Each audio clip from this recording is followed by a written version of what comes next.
Tinatakot So mo. sasabihin ko, sige, bigyan kita ng 1 linggo, pag di ka namulaklak, puputulin kita. So ano po nangyayari? Ano po resulta? After 1 week, nakikita ko sumusupling sila, tapos nagkakaroon sila ng bulaklak. Yes. So sabi ko, Takutin alam mo mo, lang kung pala. minsan, Oo. yung mga halaman, para ding bata yan. Yes po. Merong matigas ang ulo, di ba? Kaya kailangan susupilin mo ng konti. Yes, parang ina-apply mo Oo. yung tender love and care. Oo, yan. Kung anong pag-aalaga natin sa mga bata, Sa mga bata. para lumaki silang malusog at maganda, ganun din pala sa mga pag-aalaman. Kasi yan na experience ko sa pagiging nanay ko, no? Yes.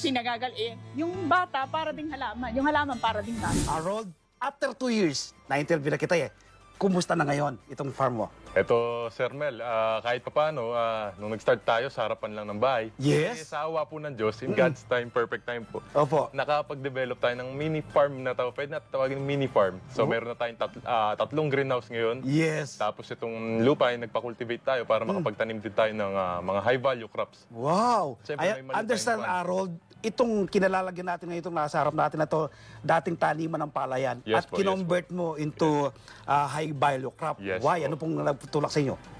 Lolo ko po kasi, palaging daing talaga yung presyo pag bumabagsak talaga ng panahon dati. So, Yes. sabi ko, by numbers po talaga, kinumpit natin. Oo. Malaki talaga ang kikitain pag nag-hydroponics ka or magtanim ka ng mas ibang crops. So, Yes. nag-focus tayo sa high value, minarket natin siya. Yes. So, nakita natin yung difference, napakalayo. So, why not hindi natin siya i-develop? Yes. Yung maliit po na space, kaya niyang tumbasan yung at least siguro 1 hectare 1 na kitaan hectare. sa palay. Wow. Yes po. Talaga? Yes po. Oo. Harold, kanina nabanggit mo, no? From a small garden, ngayon ay malaki na. Ano po bang pinaplano mong gawin ngayon? Ay, meron ako nakikitang pispan eh. Alam ko may Yes mga po, idea ka yes ng po, magaganda yes eh. po. So, anong plano mo pa? So habang nag-start po kasi tayo hydroponics, tandaan po natin nung last 2 years nung nag-interview po tayo, dumami ang nag-hydro. Yes. So ang dami nagpapaturo ho eh. Wow! Parang Pupunta meron- ka na rin, pinupunta ka na dito. Yes po. Hanggang sa meron po ang idea pumasok na parang paulit-ulit natin dinidiscuss. So why not hindi tayo mag-conduct ng group? So nag-iipon po tayo para talaga ma-convert yung Yes. into learning site po sana talaga. Yun. So, yung pahiram na talento sa inyo ng Panginoon, Yes po. iseshare mo sa iba. Yes po, yes Harold, po. estudyante ka pa nun eh. Opo, Ano opo. bang naitulong sa'yo sa pagiging estudyante, itong pagtatanim mo? Marketing student po kasi ako, Yes. so napakabata. Siguro, pakiramdam ko po, parang very unique Yes. na yung ganong edad. Tapos, sugurin mo ang pagpa-farm. Sa panahon po kasi ngayon, puro gadgets. Tama. Tapos, Nawawala ng ayaw interest na yung iba. Yes Oh, po, okay. ayaw na po magbungkal eh. Matamaan lang ho ng araw yung tao ngayon eh, napaka na. Samantalang So, yun. ikaw, eto na. Yun siguro ang naging parang pinaka-uniqueness natin. Nag-post tayo, tapos yun, ginawa natin siyang modern style of farming. Kumbaga mala Instagrammable ba yung mga pinopost natin. So yun, nag-click po. Talaga naman. Harold, ilang pinag-usapan natin ngayon, dito ka nag-start eh. Itong Yes nasa po, harapan yes po ninyo. Greenhouse. Ilang greenhouse na meron tayo ngayon? Meron na po tayong 3. Tatlong Yes greenhouse po, na. yes, boss. Mas malaki pa yata rito. Mas malaki pa po. Ah, Doble, triple po. Ba, talaga naman. Meron bang suporta sa iyo na naibibigay ng gobyerno, Harold? Yes po sir, nung nag-start po kasi ako, so nakita din nila, na-interview tayo sa Department of Agriculture. Yes. So nakapag-request po tayo ng greenhouse. So bago po natapos yung year, nabigyan tayo ng 30 square meter po na greenhouse structure po. So made of metal na po yun. Tayo na po nagpalagay ng Wow. taniman. sa Harold, loob. nag-start ka Kratzy method. Yes, kung tawagin nila, no? yes po. Kung kapag nag-start ka ganito, ano lang, tawag dito? Styrobox. Styrobox. Yes, tuna box po. So ngayon nasa still ano ka na? Yes po. Still bar ka na. Hydroponics na rin po tayo system, which means meron na tayong hydroponics pipe. And then automated na siya. Kumbaga, less labor, Oo. mas mabilis na mag-grow ang halaman, at saka mas high-tech na po siya. Hindi masyado kang pagod compare dito. Hindi na po, kasi nung nag-start po ako, gaya po ng inuupuan natin ngayon, Yes. ito rin ang pinapatungan ko dati ng mga styrobox. Yes. So, medyo malayo-layo na. Harold, lumaki yung garden mo, lumaki yung taniman mo. Kumusta yung market mo? Yun po, the more po na gumaganda yung gumaganda din po ang market. Yes. At the same time po, marami tayong partner na farm na Oh, tinutulungan na okay. nakakakuha din tayo ng produce nila kasi marami po nahihirapan din mag-market. Yes. So ako, meron naman tayong market sa Subic, yan, malaking market natin. sabi ko, why not di natin pagtulong-tulungan? Tama. So, kinoconsult ko sila. At the same time, after kong i-consult, ako na rin po ang kukuha ng harvest nila. Aba, nakakatulong Yes ka po, na rin sa yes iba, Harold, ano? OFW na po na ayaw umuwi. Marahil yung mga nanonood sa atin ngayon, Harold, sasabihin nila kapag nakita nila, very inspiring ka. How to be you. Paano magagaya isang Harold na magtanim ng ganito? Bigyan mo idea ng ating mga kababayan, Harold. Siguro po, una talaga, yung God-centered ka talaga. Yes, number one. Number one po yun. Opo. Kasi everything follows po pag ganun. So, hindi ka madidistract sa gusto mong bagay. Tapos, i-align ka niya sa mga opportunity na hindi mo rin expect. Yes. Kasi way back 2021 po, wala naman po tayong hilig sa pagpa-farm. Aha. Pero farmer po ang lolo natin. Tapos, siguro, para sa akin talaga, pinadala tong para maging inspirasyon sa iba. So hindi siya naging disgrasya or hindi siya unintentional po. Talagang dumating siya, pinadala ng Diyos, tapos dito tayo makikilala, dito tayo magtuturo, makakatulong at baka meron tayong maiambag sa ekonomiya po ng bansa. Wow, talaga naman. Nagbabalik ang masaganang buhay. Maswerte rin tayo dahil nakapasyal tayo sa iba't ibang lugar at nasilip ang ilan sa mga farm o garden ng ilan sa ating mga binisita. Halipo kayo, samaan ninyo akong balikan ang ilan sa mga ito. Kasama ko pa rin si Marjon Tolentino at ngayon, nandito kami sa kanyang taniman ng grapes. Marjon, sabi nila yung grapes, napapatanim lang, napapaganda lang yan sa banda ng area ng La Union, Baguio City, yung malamig na lugar. Dito sa Pampanga, ba't napaganda mo ganito? Anong sikreto? Ang ubas talaga, sir, hindi sabi-sabi lang yung sa malalamig, pero talaga ang ubas talaga nagpipitcha sa mga mainit na lugar po talaga. Okay, oh. Basta upland siya, hindi bumaba, ay maganda yung ubas, ay magkakaroon tayo ng ganitong mga bunches ng grapes. Ang gaganda nitong grapes. So, itong grapes na to, ilang taon na dyan, Marjon? Bali, yung ubas po natin dito sa mini farm ay 7 years old na po sila. 7 years old na. Paano mo napapaganda uli? Ginagawa mo, pinupruning mo? Kung gusto niyo pong magtagal yung ubas, sir, ay more on organic tayo. Okay. Once na synthetic tayo, binobomba natin, ay mga 5 to 10 years lang, ay parang nasanay sila sa gamot. Hindi na sila magpo-produce ng maganda, kaya yung iba nagre-replace na. Yes. Pero kung organic tayo, nagtatagal sila ng 25 years to 30 years, basta organic. Yes. Marjon, ito, kulay green eh. Paano natin malalaman na inog na yan? Kaya malalaman At natin anong variety yan? Ang variety po natin ay Brazilian hybrid. Okay. Po hinog na, ay makikita natin siya gold na yung kulay po niya. Oho. Katulad po nito, yellowish, mga ilang weeks na lang, hinog na yan, Sir Mer. Okay. Nabanggit mo kanina, Marjon, yung organically grown. Makikita nyo po mga kababayan, Ayan. dumi po ng ano to eh. Kalabaw ba to? Baka? Cow po yan, sir. Okay. So yan ang ginagawin ng fertilizer. Opo. Kompleto po kasi yan ng NPK, nitrogen, potassium, phosphorus po. Kaya kailangan ng ubas natin talaga. Tapos kainin, hindi po gumagamit si Marjon ng ano. Pwede yung Marjon, tikman. pwedeng pume? Yes, sir, yung tumis? yellow Tingnan natin, ito na yellow na yellow. Titingnan natin kung gaano katamis itong tanim na grapes ni Marjon.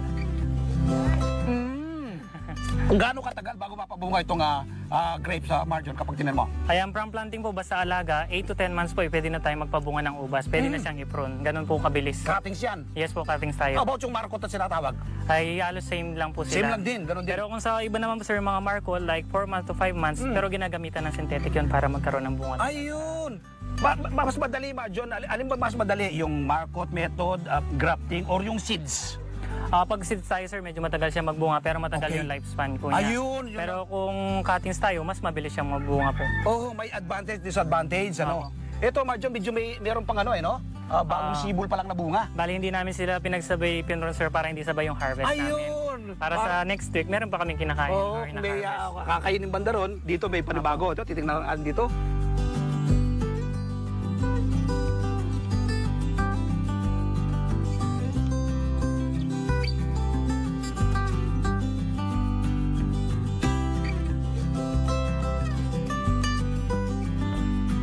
Ito naman, Marjon.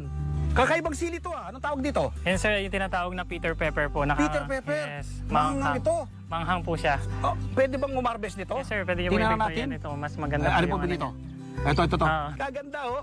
Tignan niyo po yung, ano ni Marjon. Paano to tinatanim, Marjon? Kaya napakadali lang po yan, parang yung natural na sili lang natin na labuyo. Okay. O isang buwan mahigit, start na siyang flowering, tapos magkakaroon na siya ng bunga. Oh, hindi naman siya mahirap alagaan. Hindi naman po, parang natural na sili lang na yung mga tinatanim natin ordinary. Kamukha din, ano?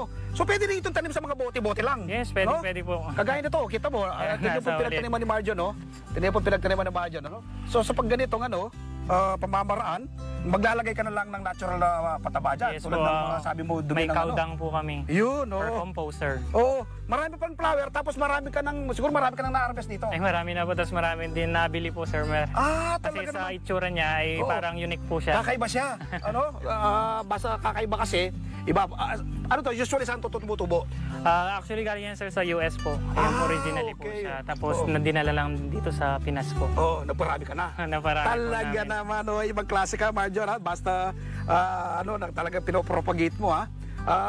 Pero pwede rin ipunla. Yes, Direct pwede. planting, pwede rin ipunla. Pwede po. Okay, Pwede oh. ipunla. Yung minsan po, pinupunla namin talaga sila ng isa-isa, sir. Isa-isa. Para pag tinanim sila sa pat, ay wala nang kaagaw na nutrients na hiwa-hiwalay Oh. pa.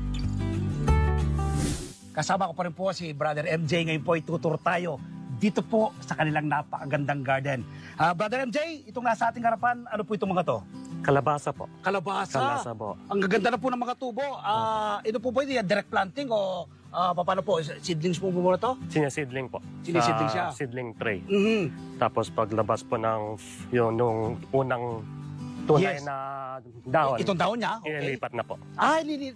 Transplant na siya. Transplant na. So pag ganito po, ilang buwan na po ito, ilang araw na po ito? 2 linggo na po yan. 2 weeks pa lang to. 2 weeks pa lang po yan. Ba, talaga man, nalaki na po nila. Opo. Ang gaganda na po ng mga bulas. Ito po, ano pong purpose itong plastic na to?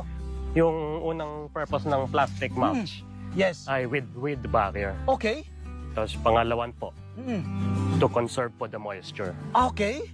So napapanilitiling yung moist yung lupa. Maganda yung alaman. Tapos ngayon po, isa rin po sa tagulan Mm. para hindi magbugbog po yung tanim. Okay. Okay. Paano po yung method of farming po ninyo? Ito is natural at organic ano? Gap kami po. Okay. Yung gap po more or less po. But with we don't use pesticide. Oh yes. I understand ito pong Opo. ating mga ostrich. Yung dumi niyan, ginagamit pong pataba dito sa ating mga halaman. Yung tupa namin po, Mm. baka, Mm. kalabaw, Mm. at manok po. Yun po yung mga manure Yung nila. mga manure nila po, ang dito po. Talaga naman. Ah. Okay, napakaganda po nila. Dito po, yung pong kanyang talbos pa lang po ito, pakinabang na. Opo. Kaso ngayon po, Mm. ngayon po gagawin po this week po. Oo. Puputulin to po eh. Pruning ang tawag dyan, Pruning Brother yan. MJ. Opo. Oo. Puputulin to, yung ulo, Oo. para 3 po yung maging So magkakaroon siya ng mga sanga. sanga po. So pag nagkaroon ng maraming sanga yan, magkakaroon maraming bunga. Mas maraming bunga po. Ayun talaga naman, no, sa ili. Kasi pag iniwan lang to po, Oo. isang tanim lang po yan, maiiwan po yung 3. Hmm. Yung iba po, ibang supling. Yes. Kaso pag pinutol to po, Opo. 3 yan po, magkakapantay-pantay na po yan. Brother MJ, ang kalabasa, kapag kumain ka, pampalinaw na ng mata. Oh, Isa sa mga sila- benefits yan. Yeah, kasi vitamin A po yan. Yes! Talaga naman. Hindi ba yan mahirap itanim, Brother MJ? Di ba kayo nahirapan yan nung mag-start? Dito po, parang may namatayan din tayo. Namamatayan rin po paminsan-minsan po. Mm. At yung nangyari po, kasi wala pong bubong po, pumasok Yes. po yung pikak po. Oo. Tinuka po. Tinuka. So ngayon po meron na rin bakod. kaya, Okay. kaya nagbububong pa po kasi under renovation kasi po yung Oo. greenhouse namin. Mm. Kaso po, since it's under renovation po, ayaw namin malugi po sa oras. Yes. Tinataniman pa rin. Ayun. Habang ano, Abang kahit na... maski hindi pa handa po yung bubong, Yes. nagtatanim pa rin para lang makinabang man sa, sa space at sa time po. Tama po. Okay, lipat tayo sa ibang ating mga tanim dito. Tingnan natin bandar yan, Brother MJ. Diyan, mayroon din namatay din tayo, no? Opo. Pag ganyan, hindi na po inuulip kung tawagin natin na Brother MJ. Maiiwan siya po eh. So, maiiwan siya. Maiiwan siya po. Okay, So, hindi sulit po maghuli po. So, kapag ganyan, gagapang naman na yan, no? Gagapan naman po. Paakyat naman siya rito po eh. So, babalag. Babalag. Babaging siya. Po. Ayun, so ganun pala yung kalabasa. Oo. Ang kalabasa po, pag tinanim mo, from pagkakatanim, ilang buwan po bago ka maka-harvest? 75 days po. Uy! 75 to Bali 80. 2.5 months lang. Opo. Mabilis na. Yan na po yung bunga na malaki. Yung, Oo. kung gusto niyo po yung talagang isa-stock niyo po ng 1 buwan, Yes. papaabot niyo po ng 100. Ayun. Yung talaga parang Oo. bato na yun. Yes. Bukod pa po sa talbos Po. sa pakinabang dyan. Oo, iba At saka pa po yung kanyang Bulaklak. flower. Oo. Napaka-healthy niyan, Brother Opo. MJ. Kaya naman po napaka-healthy ninyo. Again, tingnan pa po natin. Oh. But usually sa amin po, yung bata pa lang, berde pa lang kinukuha na po. Kinukuha na. Kasi mas malambot sa hiwa eh. Yes! Talaga na. Okay, tingin pa natin sa iba nating mga tanim dito, Brother MJ. Okay. Brother MJ, ito mukhang ito yung native natin, labuyo. Mukha po, kaso po ito po yung ascent po ng, ng Allied Botanical Corporation okay. po. Paano po, ganito, itik na itik ang bunga, paano po nagawang ganyan? Napabunga nyo ng ganito karami? Ganun na rin po yung preparation po, yung land prep po. Oo. Bago mag-land prep po, maglagay po ng chicken manure. Yes. Tapos, 1 kilong 14 bawat Yes. 25 meters. Mm. Pagkatapos dyan po, magtatanim na po. Nandun po yung pundasyon, ano? Nandun yung Kapag, pundasyon. maganda po Tapos yung... ganito rin po, pinupunla rin to po Pinupunla sa... rin. hindi diretso po Brother, daon pa lang. Pangsaog na to sa tinola. sa tinola. Bukod pa Iba yung bunga. iba Ay, yung bunga. tingnan natin na, brother.